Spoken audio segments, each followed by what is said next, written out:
ഇന്ന് നമ്മളിവിടെ ഉണ്ടാക്കിയിരിക്കുന്നത് ഒരു കുഞ്ഞൻ ചൗച്ചവ് വെച്ചിട്ട് നല്ല അടിപൊളി വെറൈറ്റി ആയിട്ടുള്ള ഒരു തോരനാണ്. വളരെ ഈസി ആയിട്ട് ഉണ്ടാക്കാൻ പറ്റുന്ന ഒരു അടിപൊളി തോരൻ്റെ റെസിപ്പിയാണ്. വളരെ ടേസ്റ്റി ആയിട്ടുള്ള ഈ ഒരു തോരൻ എങ്ങനെയാണ് ഉണ്ടാക്കുന്നതെന്ന് നോക്കിയിട്ട് വരാം.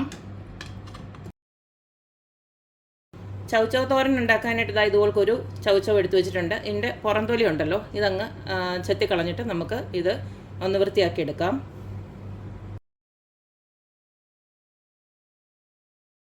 ചൗച്ചവ് തോരൻ ഉണ്ടാക്കാനായിട്ട് ഇതുപോലെ ഞാൻ ചൗച്ചവെല്ലാം ഇതുപോലെ അതിൻ്റെ വെളിയിലത്തെ തോലൊക്കെ വൃത്തിയാക്കിയിട്ട് കഴുകി ഒന്നെടുത്തിട്ടുണ്ട്.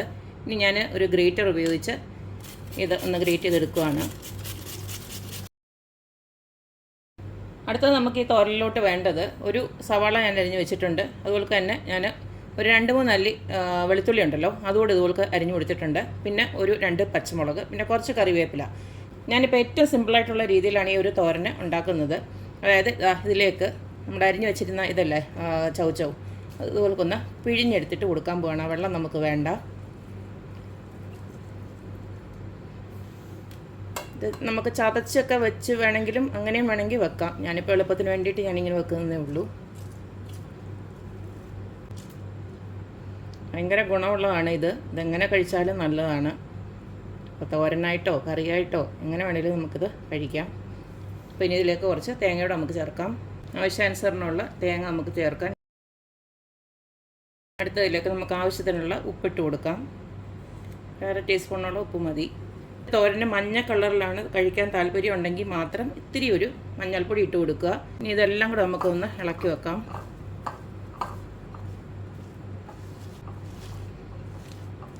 ഇതിപ്പോൾ ഞാനൊരു ക്യാബേജ് തോരനൊക്കെ ഉണ്ടാക്കുന്ന ഒരു രീതിയിലാണ് ഞാൻ ഈ ഒരു തോരൻ ഉണ്ടാക്കുന്നത്. ചൗച്ചവ് തോരൻ ഉണ്ടാക്കാനായിട്ട് ഇതുപോലെ ഒരു പാൻ അടപ്പിലോട്ട് വെച്ചു. അതിലേക്ക് ഞാൻ കുറച്ച് വെളിച്ചെണ്ണയാണ് ഒഴിച്ച് കൊടുത്തേക്കുന്നത്. നമുക്ക് കുറച്ച് കടുകിട്ട് പൊട്ടിക്കാം. കടുകിനോടൊപ്പം തന്നെ ഞാൻ കുറച്ച് നമ്മുടെ ഉഴുന്നില്ലേ, അത് ഞാനൊന്ന് കഴുകി വെച്ചിട്ടുണ്ടായിരുന്നു, അതുപോലെ ഇട്ട് കൊടുക്കുകയാണ്. അതുപോലെ തന്നെ കുറച്ച് പൊട്ടുകടലയോടെ ഇട്ട് കൊടുക്കുകയാണ്. നമ്മുടെ മിക്സറിനകത്തൊക്കെ യൂസ് ചെയ്യത്തില്ലേ, അതാണ് ആ ഒരു പൊട്ടുകടലയോടെ ഇട്ട് കൊടുത്തു.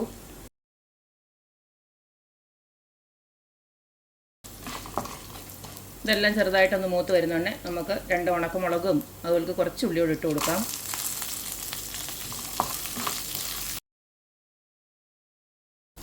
ഇതെല്ലാം നന്നായിട്ടൊന്ന് വാടി വരുന്നുണ്ട്. നമ്മൾ നേരത്തെ അരിഞ്ഞ് റെഡിയാക്കി വെച്ചിരിക്കുന്ന ചൗച്ചവ് ഉണ്ടല്ലോ, അതങ്ങോട്ട് ഇട്ട് കൊടുക്കാം. ഇതിന് ഞാൻ എക്സ്ട്രാ വെള്ളം ഒന്നും ഒഴിച്ച് കൊടുക്കുന്നില്ല, കാരണം ഇതിൽ തന്നെ കുറച്ച് വെള്ളമുണ്ട്. നമ്മൾ എത്ര പിഴിഞ്ഞാലും അതിനകത്ത് കുറച്ചുകൂടെ വെള്ളമുണ്ട്. ഇത് നിന്നിട്ട് ചെറിയ തീയിലിട്ട് അടച്ചു വെച്ചിട്ട് വേവിച്ചാൽ മതി. എന്നിട്ട് 1-2 തവണ ഇടയ്ക്കൊന്ന് ഇളക്കി കൊടുത്തേച്ചാൽ മതി.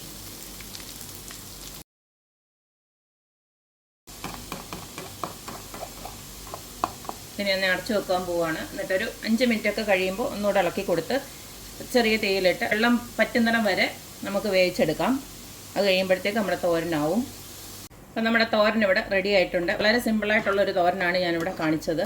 നല്ല ടേസ്റ്റുമാണ്, എല്ലാവർക്കും ഇഷ്ടമാകും. ചോറിൻ്റെ കൂടെയൊക്കെ ഇതിട്ട് ഇളക്കി കഴിക്കുവാണെങ്കിൽ നല്ല ഗുണവുമാണ്. അതുപോലെ തന്നെ നല്ല എളുപ്പത്തിൽ ഉണ്ടാക്കാൻ പറ്റിയൊരു തോരനാണ്. അപ്പോൾ ഇനി ചൗച്ചവൊക്കെ കാണുമ്പോൾ എല്ലാവരും പച്ചക്കറി കടയിൽ നിന്നൊക്കെ വാങ്ങിച്ചോണം. ഇപ്പം നമ്മുടെ നാട്ടിലും നല്ലതായിട്ട് അവൈലബിൾ ആയിട്ടുള്ള ഒരു പച്ചക്കറി തന്നെയാണിത്. ഇവിടെയൊക്കെ ഇഷ്ടം പോലെ ഉണ്ട്. നേരത്തെ ഒന്നും ഞാനിത് വാങ്ങിക്കില്ലായിരുന്നു. ഇപ്പോഴാണ് ഇതിൻ്റെ ഗുണങ്ങളൊക്കെ അറിഞ്ഞു തുടങ്ങിയപ്പോഴാണ് ഇതൊക്കെ വാങ്ങിച്ച് ഇതുപോലത്തെ തോരനും കറിയായിട്ടൊക്കെ വെച്ച് തുടങ്ങിയത്. എന്തായാലും നിങ്ങൾ ഈ ഒരു പച്ചക്കറി വാങ്ങിക്കുകയും ഇതുപോലൊന്ന് തോരനോ കറിയോ ഒക്കെ വെച്ച് നോക്കിയൊക്കെ ചെയ്യണം. എന്നിട്ട് അഭിപ്രായങ്ങളും അറിയിക്കുക. അപ്പോൾ എപ്പോഴും പറയുന്ന പോലെ തന്നെ എൻ്റെ റെസിപ്പീസ് ഇഷ്ടമുള്ള എല്ലാവരും please like, share and subscribe. അപ്പോൾ ഇനി ഒരു അടിപൊളി വീഡിയോ ആയിട്ട് വരുന്നവരേക്കും ബായ്.